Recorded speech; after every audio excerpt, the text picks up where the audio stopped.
In my practice, I specialize in relationships and intimacy and marriage. And it's not uncommon anymore to find someone, to talk to someone, to listen to someone who says, I just don't care. I don't care anymore.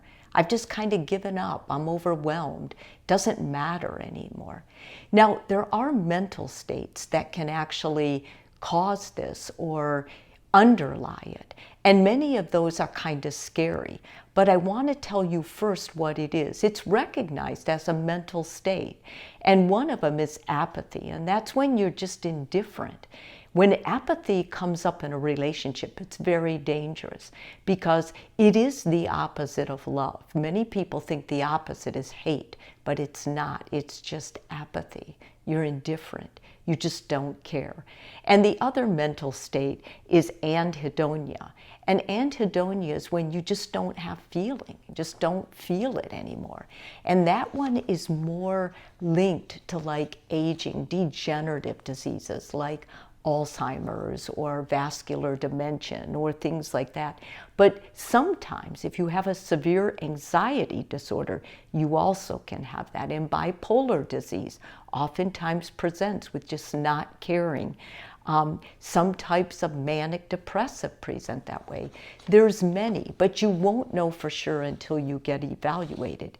And because it kind of seems common state right now, I think it's getting thrown into a pile of burnout. People who say, I'm just burned out. I just don't care.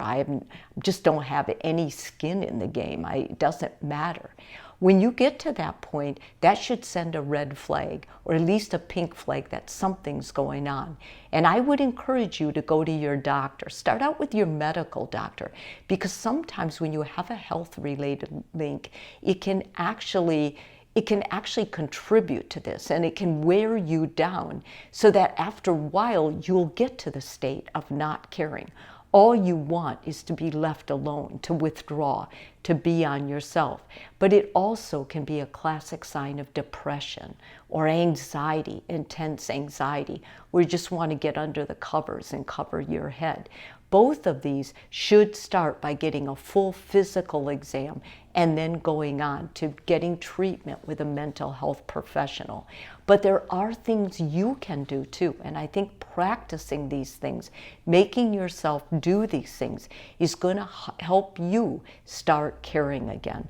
The first thing is to kind of start a journal and look back in your journal. When was the first time you felt this way? Many times if you've been through grief, been through a divorce, been through a bad breakup, been through something, that you didn't anticipate at work, or something that happened to some rule that you were counting on it helping you financially, and you find out it was kind of, pulled out from under you and you don't have it, you may get this overwhelming sense of loss. And sometimes a move can even cause us. Like, let's say it's summer, you move to another place, you can get to the point where you feel like you just don't care. You feel like you're joyless, like there's really nothing to look forward to. Vary your routine. What causes us to get into a routine can also cause us to get into a slump. And when you're in a slump or a rut, the best way to get out is to vary it. Whatever you do on a certain day that gives you security, just try to change it up. You can still do those things so you don't lose your sense of control or security. But if you do them in a different order or something like that, it can be enough to jumpstart your thinking and get you more motivated, get you out of this state of mind of not caring. Take care of yourself. When you start feeling this way, you don't care, you let things go. You let your hair go, you let your shave go, you let your look go, you don't care what you wear. Part of feeling self-respect for yourself again is going to be when you nurture yourself. Instead of a fast shower or no shower at all, take a bath. Go to the gym or just go for a walk. If that's all you can do, get outside, feel the sun, hear the birds.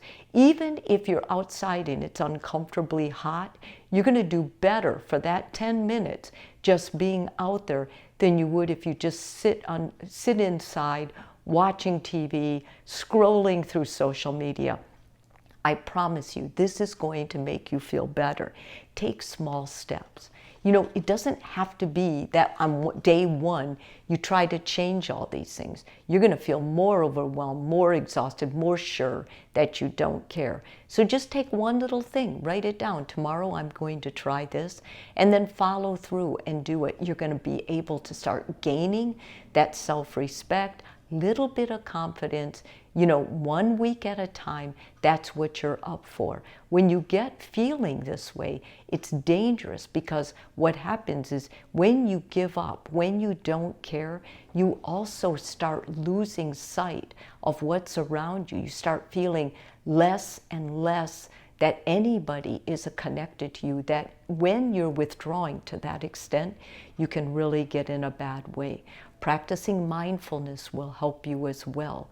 Being mindful just means being conscious of your breath, of slowing it down, of watching your body. The more you observe your body rather than judge it, the better you're going to feel about yourself.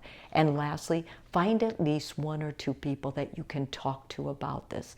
A therapist is a wonderful one, but you need at least one person beside a therapist that you can talk to about it, who will accept you as you are, who's a little bit more encouraging. Well, let's just go for a little walk today. It's that one person that decides to join you on this journey that is going to be one of your great healers. You can reward them after you come out of it by just telling them how important it was, how grateful you are.